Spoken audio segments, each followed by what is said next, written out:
আমি এখন পাখির মতন।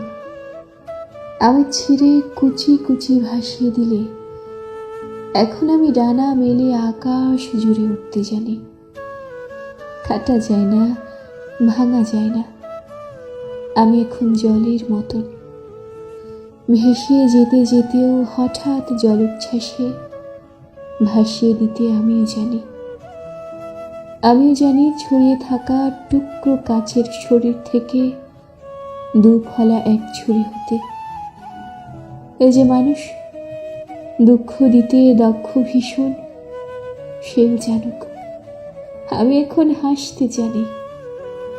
শ্যাওলা জমা পুকুর জুড়ে আমিও এখন রোদের মতো ভাসতে জানি। প্রস্থানের গল্প লিখেও ইচ্ছে হলেই আবার ফিরে আসতে জানি। আমি এখন পুড়ে যাওয়া ছাইয়ের ভেতর জেগে ওঠা ফিনিক্স পাখি। আমি এখন মৃত্যু মেরে বাঁচতে জানি।